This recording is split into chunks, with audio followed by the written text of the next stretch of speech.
take the red pill, you stay in Wonderland. And I show you how deep the rabbit hole goes. Welcome to Life in Red.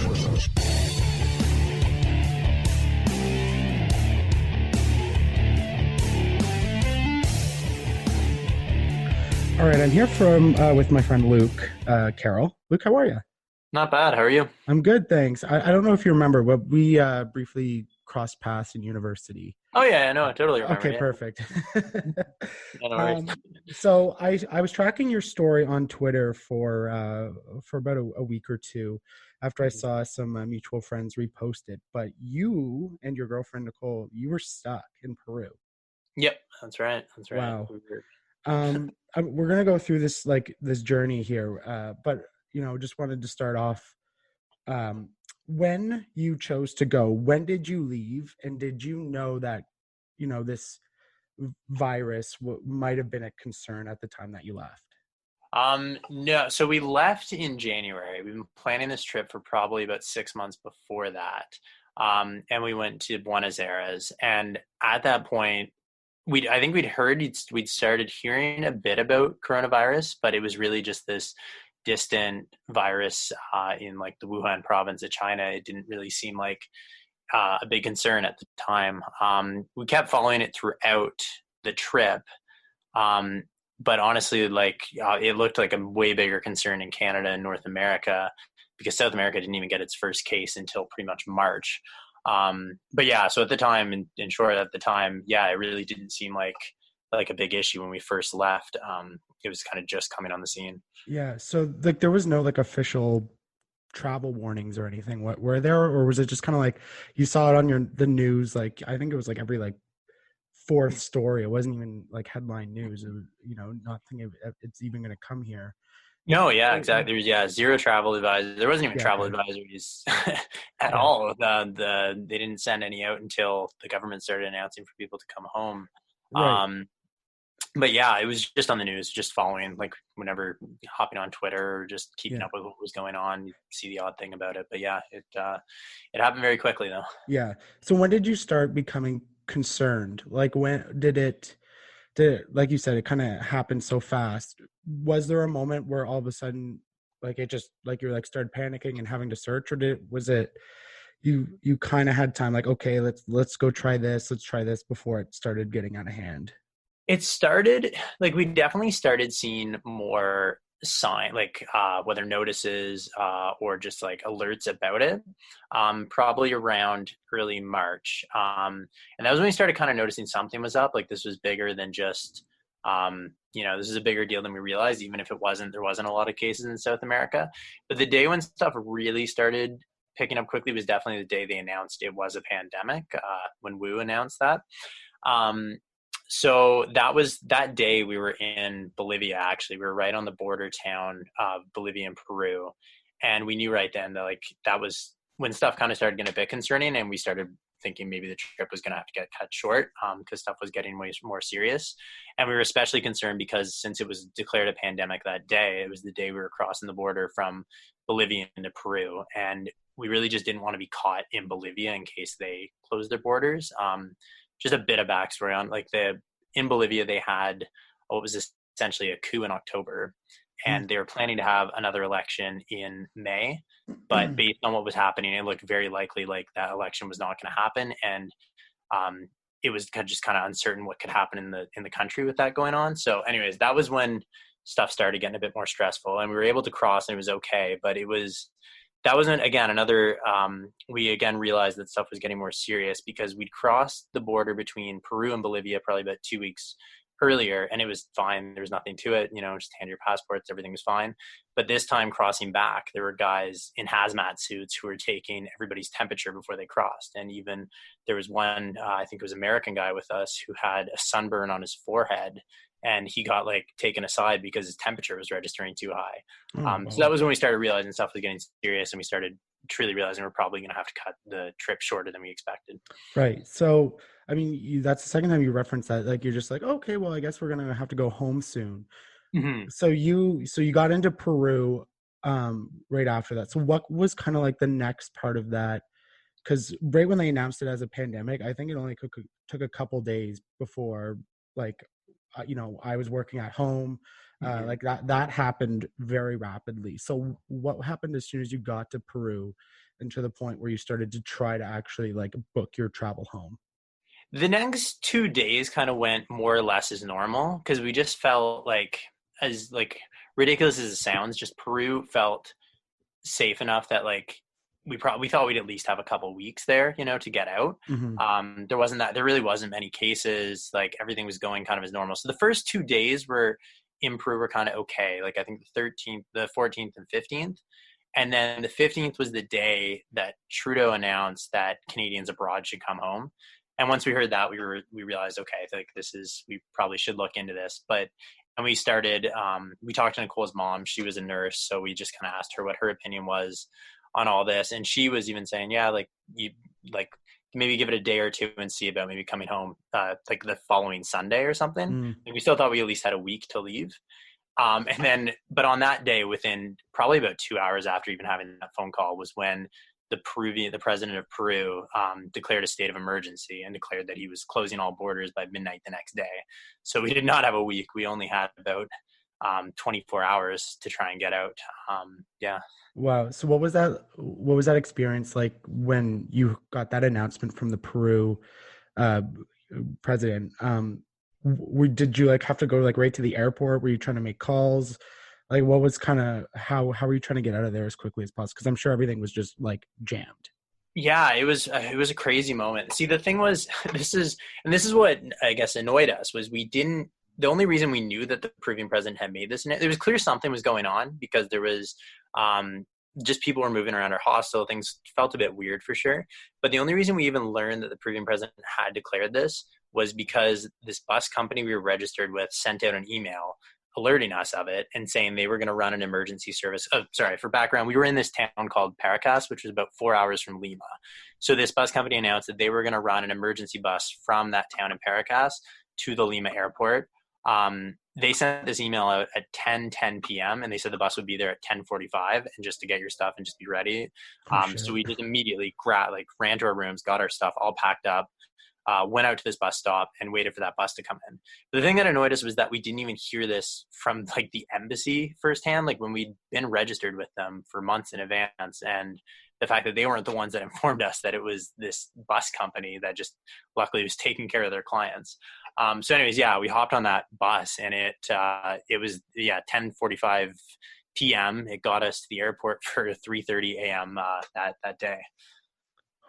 So I mean that 35 minutes to get your stuff and get on this bus Mhm. was like to get people get left behind. Were there other buses? Like I'm just picturing like this end of Mhm. apocalyptic scenario where people are fighting over this bus to get out.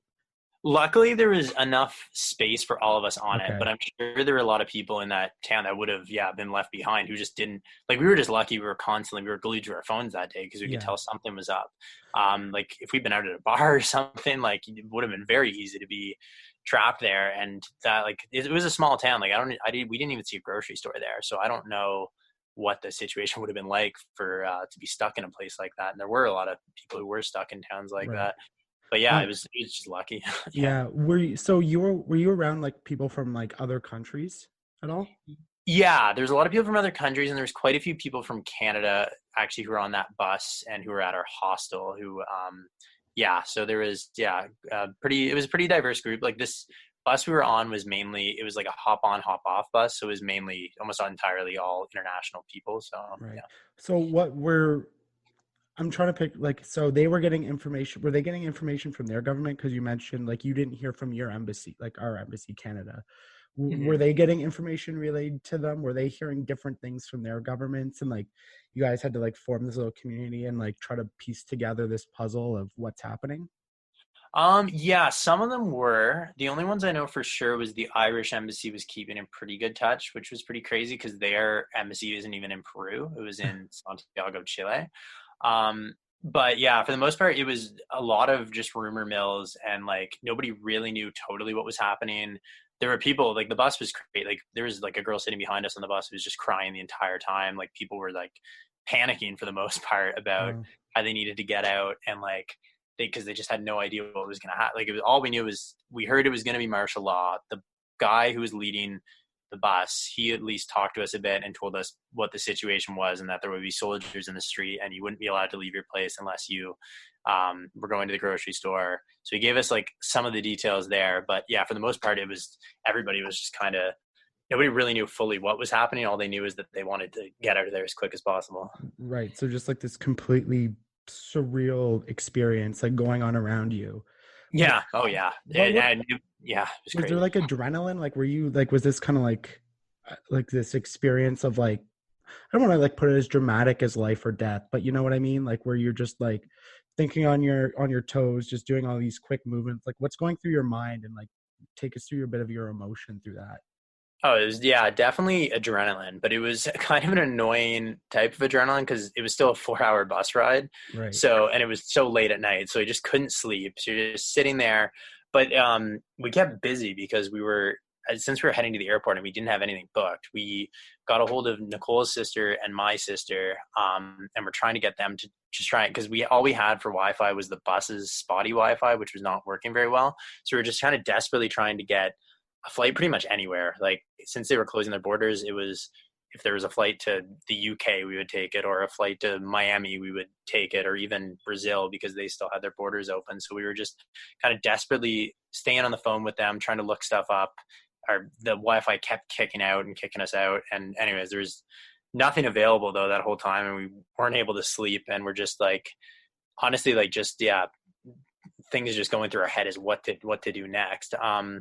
It luckily never hit the point. It never hit the point of desperation or panic, really. Like, kind of always kept our heads straight enough, and that we were like it was obviously scary. There was a lot of unknown happening, but all we could really focus on was the one thing ahead of us, which was try to book a flight and try and find a flight out. And then if you couldn't get a flight out, then we'll focus on that after. So we were able to keep relatively calm from that, but we were not able to sleep at all on this midnight bus.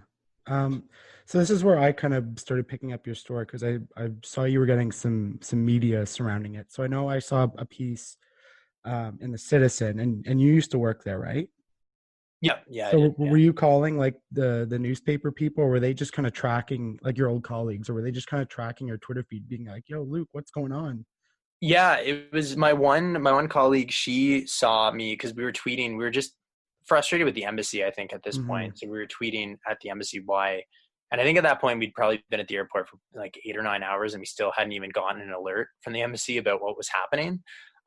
So I think we were tweeting at the ambassador asking like, why are there no details? And then one of my coworkers just saw that, and she reached out because she was interested in writing the story. And I was yeah, absolutely interested in it, hoping it would, try and spurn some action from the embassy. And yeah, so that was how that happened. Right. So yeah, this is when I started seeing a little bit what you're going through this story. So I read that you, like, when you were trying to book the flight, so you got to the airport finally, and you're trying to book to the flight, that it was like something like flights were like $5,000 or something.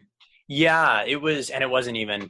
I think it was somewhere between a $3,000 or $5,000 flight from Lima, Peru to Mexico City, and like at that point, we're not even like halfway home, and like who knows if Mexico was gonna close its borders in the next 2 hours or something. So it was just ridiculous. It was there was no chance of getting out, and flights were just skyrocketing. Wow. What is it about Peru? I don't know if you know the answer to this, but reading your saga, and then watching the news, and have a couple other people being interviewed, whether it was CTV or CBC, that they were all kind of talking about Peru. What is it about Peru that was this central hub for trying to get people out, or was that also going on in other parts of South America, if you know? I think it was happening to smaller degrees in other parts of South America. I think the thing with Peru, they just launched such a quick closure of their borders, like just 24 hours, and it was shut. On top of that, I think it's probably the largest. Like, again, this isn't based on any evidence, but it's just based on my experience. I think it probably is the biggest tourist hub in South America for at least North Americans, just because of Machu Picchu. So I think it just happened to have a larger number of Canadians and here who are stranded, and probably Americans as well. I have heard other stories of people being stranded in like Ecuador, at Colombia, but I think because of just the high degree of tourism it attracts, I think that's what led this situation to be so big and that many people trapped here. Yeah, that's probably Okay. that's my theory on it. Um, so you obviously didn't get the $5,000 flight. No, yeah. How did you? So did they basically tell you like this is it, or like if you can't take this, like sorry, we'll figure it out, or you have to figure it out after this? What was kind of the next step after that flight sequence? Well, those flights we found online just looking up Oh, okay. anything. And the thing is we don't even know if they like this they had some other flights you could buy. But they all involved flying through Colombia or Ecuador, which had also closed its borders. So they weren't even allowing people on the plane who weren't from those countries. So they were, which was crazy that they were even available. Hmm. So, anyways, yes, there was nothing available online, and then we waited in line for 9 hours. Like we didn't even get to talk to a a desk agent until I think it might have been like 1 o'clock that afternoon, and we've been there since 3:30 a.m. And once we got there, the woman just told us there were no flights going out basically anywhere. So there was nothing available. And so yeah, we we kind of knew that was happening because we'd been hearing rumblings and people were telling us, yeah, we tried and we got nothing. But we were just like, we just decided we were at the airport, so we at least had to try. Like we just had to ask. So anyways, once we heard that, we weren't surprised or really disappointed. We were kind of just expecting that. But it was still like it felt like a big waste of time waiting for 9 hours in line just to be Yeah. told there was nothing available. So did you have to go find a hotel, a hostel? Like, were you worried about being basically like on the street? Like, how did you navigate that? Because I'm sure, in the midst of the borders closing down in the country going into martial law, that basically like probably everyone's freaking out, if I'm imagining it. But like what was the next? How do you keep a level head to find out what next to do? We were definitely worried about being potentially out on the street. The thing was, though, because we tried booking a hostel earlier that had said it would no longer be operating during the quarantine period. Mm, We'd found another one, and they had even emailed to just ask if we were aware of the situation with the quarantine. So that basically meant they were going to be open. So we were relieved at that. We knew we at least had some place to go to. But the thing, once we didn't know how long we'd be there though, because I was also worried they might close down during that quarantine period, and they did end up closing down earlier than I realized. So we took a cab back into the city with some people we were waiting in line with, and when we got to the hostel, we talked to them, and they said we just asked if they'd be open for the 2 weeks because we knew we were trapped for what we thought would at least be 2 weeks, and they told us they weren't sure, but they had a different location, and that if they did close down, there should be a room available at this other location, which didn't install a ton of confidence, but mm. it was what we had. So went to our room, and probably about 2 hours later, the office manager came up and said, "Hey guys, unfortunately, we're closing down as a result of the quarantine. And unfortunately, there's no private rooms at this other hostel, but there is like these dorms that are available." And so me and Nicole were like, we're not staying in a dorm during a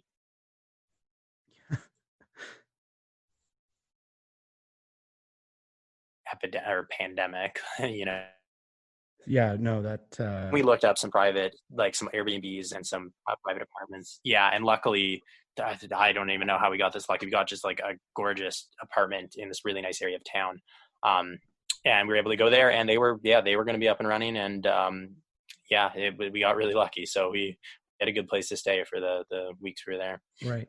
So explain to people what being in Peru was like during this martial law, because a lot of people right now, and I always say all feelings are justified. Like I know myself was having a really rough time adjusting to this social physical distancing that our government's pushing. But I Mm-hmm. always thought, there's other countries you hear about, Wuhan, China, or Mm-hmm. Taiwan, that were like cracking down, like people are not allowed to leave.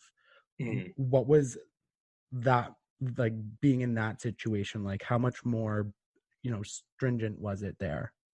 Oh yeah, it was it's like night and day. Well, I mean, not like I've been in quarantine since I've gotten back here, but from what I've heard, from what I saw from my friends while I was there, it was basically they had like soldiers out on the street and police out like with guns, ensuring that we could not like that people could not leave unless they were going to the grocery store or to the pharmacy.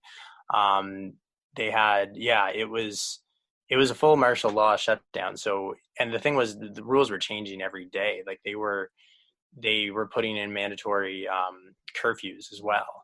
So you couldn't leave the apartment between the hours of 8 p.m. and 5 a.m. the next day. And I've heard they've actually just today even extended it to make it like 6 p.m. to 5 a.m. the next day. Our area was okay, though. We were in a very nice area of town, and there was a grocery store and a pharmacy directly beside us. So there was not too much security around our area. But the day we left, when we were driving through town, you saw full on like full soldiers out on the streets with their weapons basically, and there was plenty of stories of people being arrested.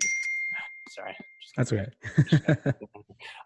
people being fully arrested for like breaking this mandatory quarantine, whether it was they were walking their dogs too long, or they were like using the opportunity to go around the block from the grocery store to try and get a few extra yards in. Oh my But the God. craziest part about it was just hearing, because we're in this Facebook group with Canadians who were trapped in Peru, and there were some stories going around about how people at certain hostels were just not allowed to even leave their room, let alone the actual hostel. Like there were full-on guards outside their doors making sure they didn't, because they just worried, since they'd been around each other, like in the dorms, that they could have spread COVID-19. So there was some pretty serious horror stories going on about that. Luckily, our situation was not like that because we had an apartment. We were able to leave to go get groceries when we needed to. But we didn't leave unless we were getting groceries. There was no chance we were taking a chance on taking a chance on potentially getting arrested in a foreign Yeah, country under martial law. seriously, add everything else up on top of what you're dealing with. Mm-hmm. When did you start hearing from the embassy, and like when did it start becoming apparent that you might be able to get home?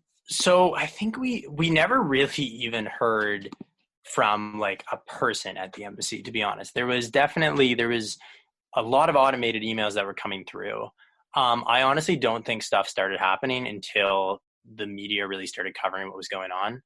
That was when stuff felt like it started moving faster, which is probably about 2 or 3 days into being stuck there. Um, and that was the thing. That was the thing that was annoying, and that was the thing. Like on a lot of the articles that we were in, a lot of the comments were like basically saying like, why now you're asking me, why are you asking the government for help? This is your fault. This is your responsibility or whatever. But the thing was, the rule that the Peruvian government put in was that foreigners could leave, but the government needed to organize their departure.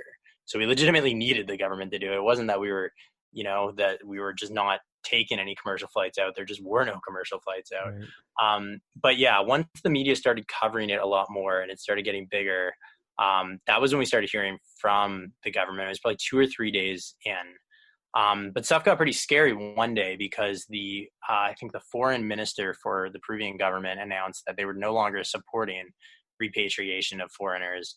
The rumor is because apparently one flight of Peruvians coming in might have had COVID-19.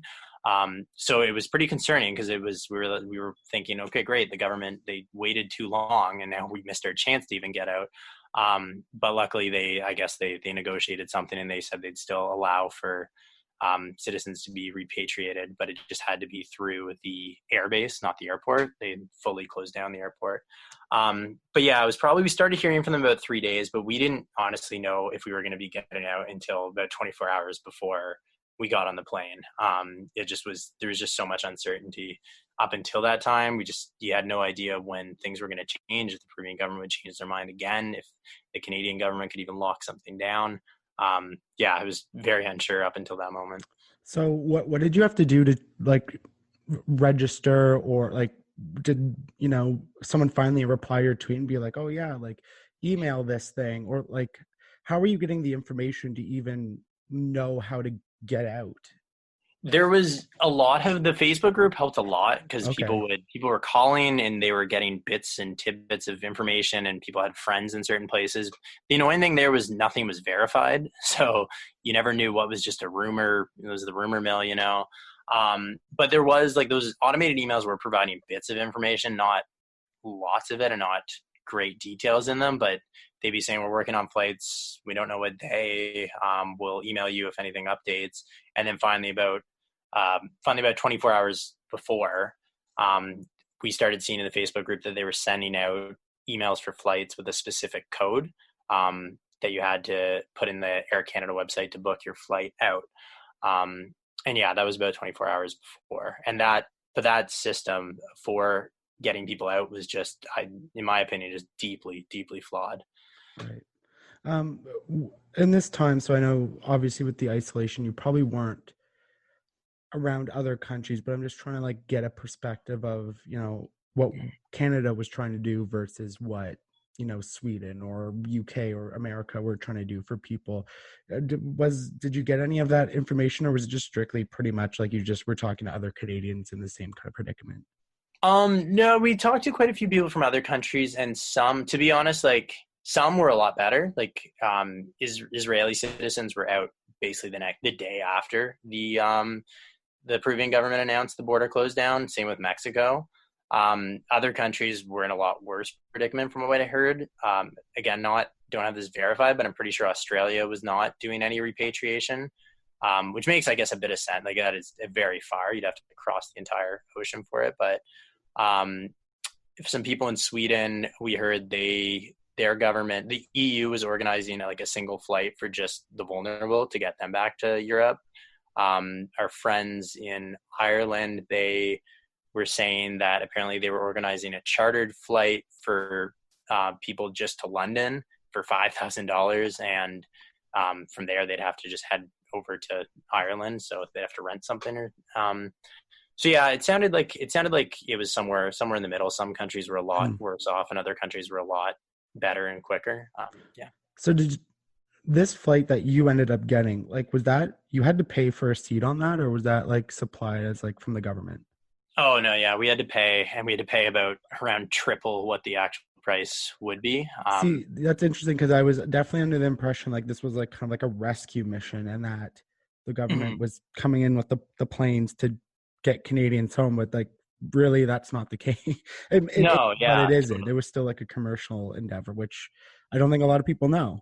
Yeah, totally. Yeah, it was. Yeah, it was about $1,400, which just in comparison, our flight to Buenos Aires in January was about 500, so Wow. which is even further. So yeah, it's around triple, well, at least double the price of what it normally would be.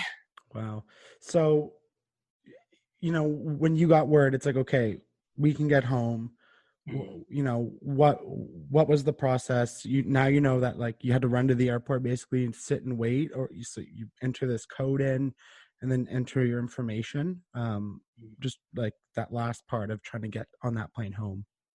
Yeah. So the way it worked is they sent this code out. They said they were going to send it to people who had like the vulnerable first. Hmm. But the issue we had with it is the government was offering this loan, right? This $5,000 Yeah, loan, right.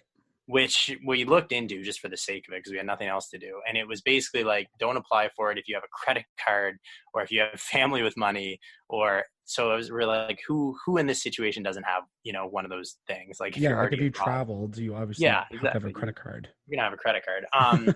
So we thought the thing that irritated us is they sent out this email which has a code buried basically in the body of it. For me and Nicole, like we're young, our jobs involved working with technology, so for us it was no problem figuring it out. But there was a lot of elderly people there who were in more vulnerable situations, who I'm sure probably had a hard time figuring their way around it. Let alone booking a ticket on like an airline ticket on your phone is hard enough on its own, let alone adding in all these other complicated assets to it.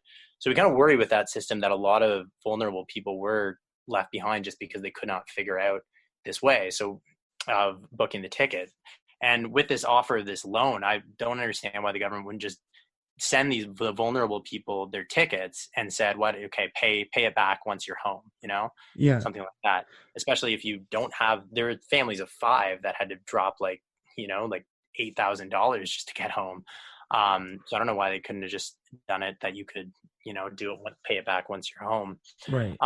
But yeah, once we booked the ticket, then you had to you had to go to the embassy the next day. We were able to walk there because we were quite close, and then you just waited in line. And once we got to that point, it was actually very smooth. It was a long line of obviously the 400 people who were waiting to get back. But it moved quite quickly. You got on a bus. They took you to the air base, the Peruvian Air Force base. Once we were there, we had to get off the bus with our bags. We lined our bags up. We got our exit stamps and did our customs, and they just instead of having our bags scanned or anything, they just had a dog sniff them all. And then once we were done that, it was just back on the bus and then onto the plane. Right. So I'm just going to go back just a little bit on that code aspect and the older people. Mm-hmm. Like, was there a customer service line or something for these people? Were they really just it was kind of like fend for yourself in this situation? Yeah, it was basically fun. And again, from what we've read after, like the other flights, the flights have been sold out in minutes or something. As soon as the codes go out, they're just snatched up right away.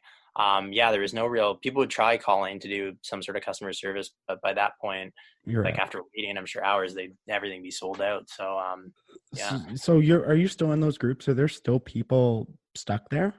Oh yeah. I'm still in it. And it sounds like it's, for a lot of them, it's getting really, really worse and desperate because stuff's just changing every day. Unfortunately, there's one group we know who I was in touch with. They're trapped in this hostel in Cusco, and somebody in the hostel tested positive to COVID. So nobody's allowed to leave their room they can only leave their room for 1 hour a day. And they got a notice saying they're going to be quarantined there from 1 month to 3 months, which has just got to be terrifying for them. And they only have two options of food that the hostel provide, one vegetarian and one non-vegetarian. And so it's sounding very, very bad and desperate for them. Jesus. Yeah. Like they're basically in jail. Essentially. Yeah. Against their will. When you got back, I know, I watch the news kind of every day while I'm doing work, and when people land in Canada, they seem to be very critical of the security, the testing, the monitoring, all that once you arrive and then are able to go back home. Mm-hmm. Has it gotten any better from, maybe last week? Like, what was your experience like? Were you kind of like, wow, this was like super easy breezy, just in and out and got a pamphlet? Or did it get a lot more strict? Because you landed in Toronto? Yeah. Okay. Toronto. So was it like, what was like that process of getting home and being allowed to leave the airport like? It was pretty easy. There wasn't really, I didn't notice any testing. They asked us if we felt any symptoms, but that was pretty much about the extent of it. I guess the thing is, the interesting thing I noticed flying into Pearson there was, it was just empty. Like, it was just dead. I think we were the only flight that was landing that day. Which I was happy about, because I heard the horror stories of just crowds of people and zero testing. So for us, luckily it was empty, but there was very, very little testing from what I noticed when we landed. Right. So now basically you're home, which is great. Mm-hmm. You're in quarantine. Are you and Nicole still together? Did you both have to go to like your own homes? We're still together. Yeah. We're just doing it in the same home. So, if you don't mind me asking, feel free to avert the question, but I myself, I'm a big mental health advocate. So what would you say, like, the toll of all this has taken on your mental health? It was definitely, for being in the situation, it was definitely very stressful and very anxious. Like, there's no denying that. You had no idea what was happening at any hour. We had no idea when we were getting out or if we were getting out. You had no idea what this situation was going to change to. So that definitely takes a toll. There's no denying that. And on the both of us, like, the other thing is, like, the craziest part about it is we're just so stressed about getting out of here that we're not even focused on the elephant in the room, which is a giant pandemic that's going on. Yeah. Like you don't even have time to focus on the anxiety of that. So then you're relieved once you're home, but then that hits you. So yeah, that for sure takes a toll. I know for a lot of people who are trapped in Peru, like some of those people who are stuck in the hostel in Cusco, I can't imagine they wouldn't experience some form of PTSD. Yeah. From what was supposed to just be a fun little backpacking trip, to have it turn into basically a prison sentence. I really can't imagine they wouldn't experience some long-lasting issues to their mental health.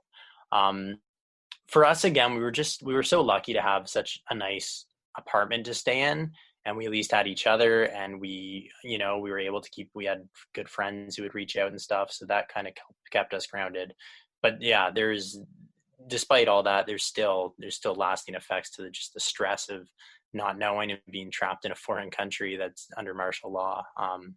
Yeah, it definitely does take its toll. Right.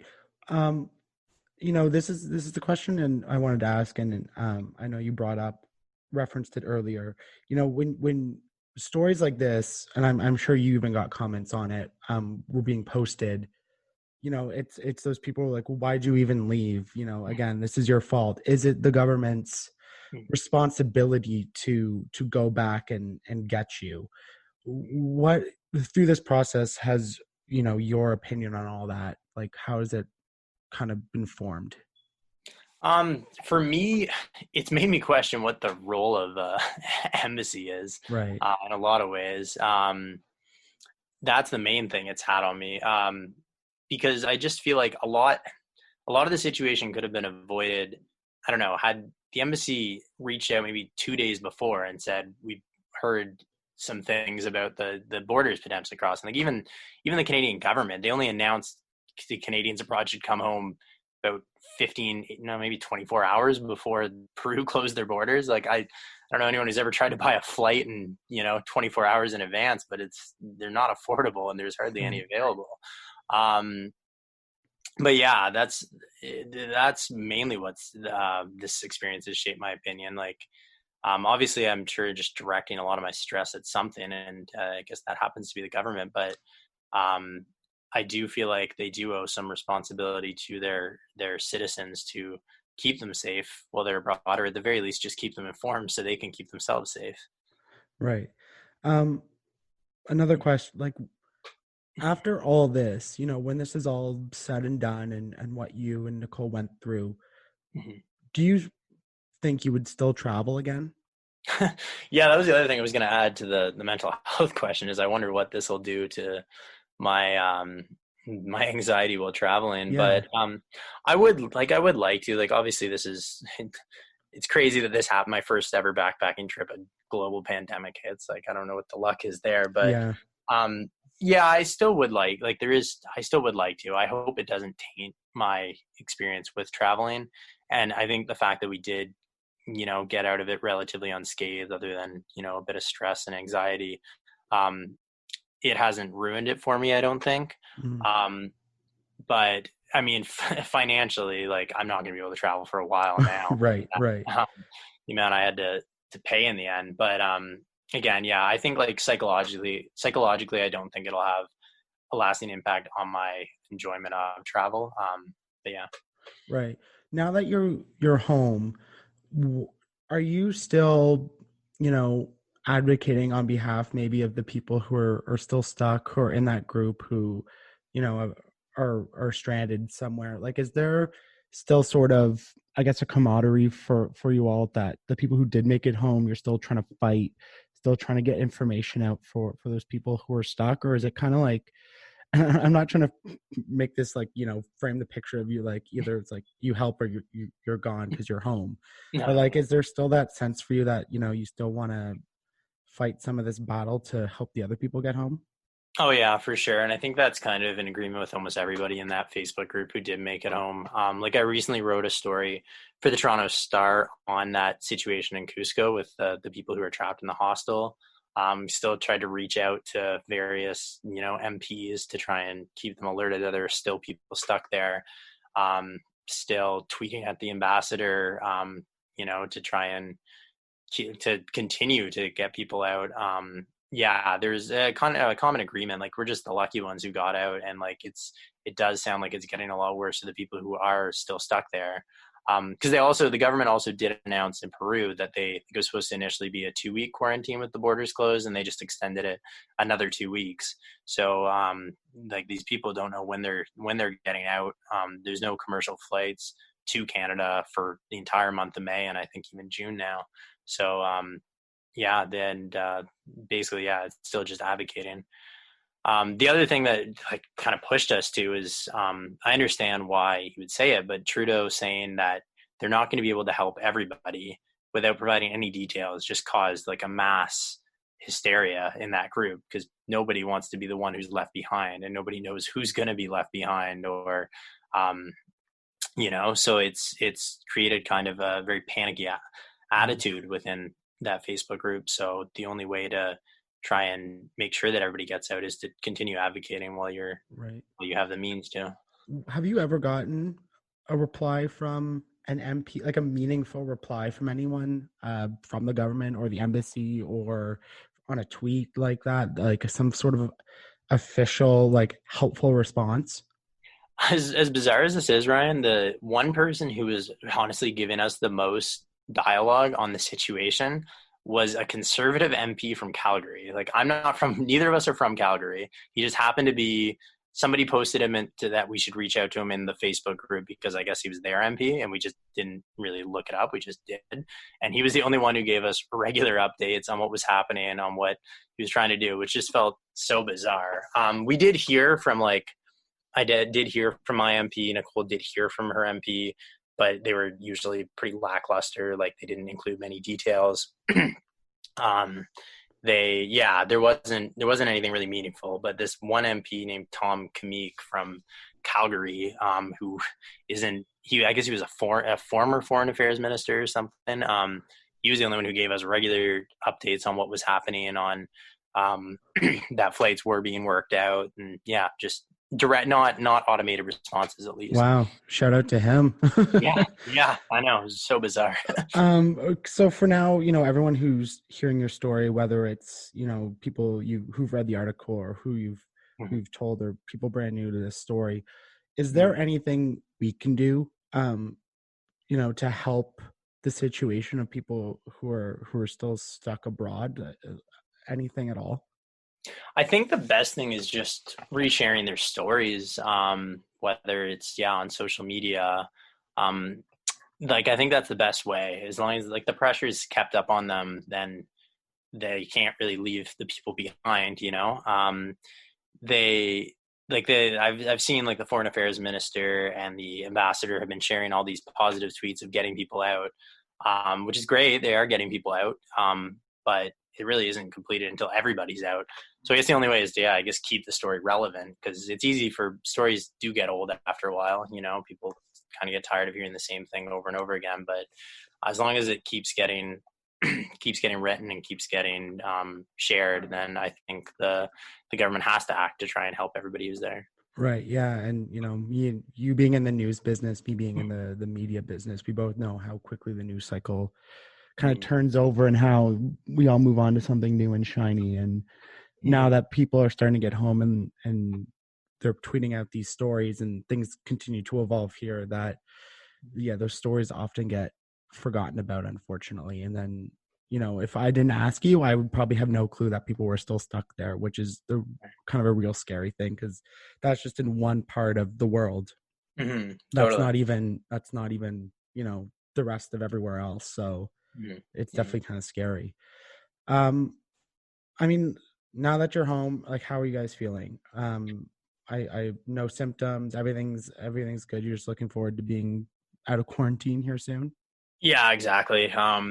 Just going by day, very just so relieved to be home for sure. I think I guess the biggest thing we're feeling back to the mental health question is I feel like there's some form of, obviously much not as serious, but some form of survival guilt, I guess, in a way of just feeling guilty for the people who are still trapped there. But other than that, we've been doing all right, keeping busy, doing a lot of crosswords and puzzles and watching Netflix, Tiger King, you know. Right. Yeah. That's Yeah. yeah. That's something. That's the second craziest story and Yeah. going Yeah. on for sure. Um, just one final question for you. Mhm. I saw Nicole had an article of mindfulness. Mhm. And they learned, is that something you guys really relied on to help get through this? Is there anything you've learned about the practice that you didn't know before, maybe that you brought forward? Yeah, I guess the biggest thing was just, I guess, breathing, to be honest. Like, as weird as that is to say, it's easy to get just overwhelmed by a situation, but if you do just pause and kind of focus on that one thing you can control, it kind of makes the situation slow down a bit.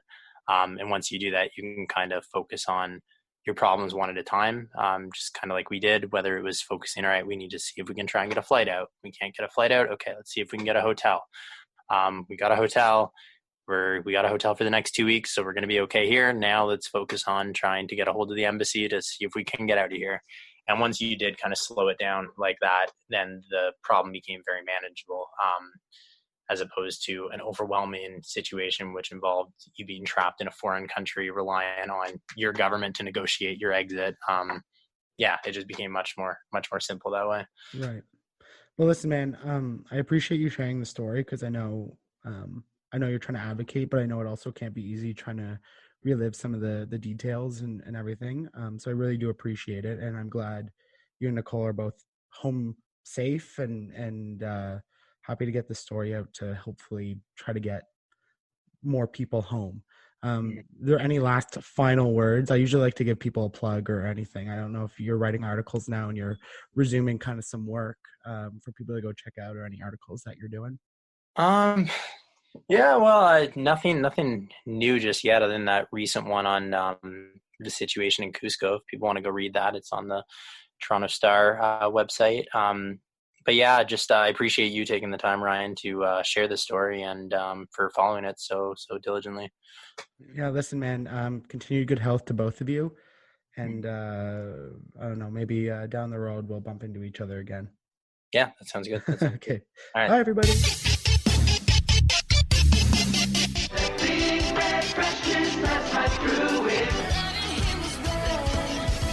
You take the red pill, you stay in Wonderland, and I show you how deep the rabbit hole goes.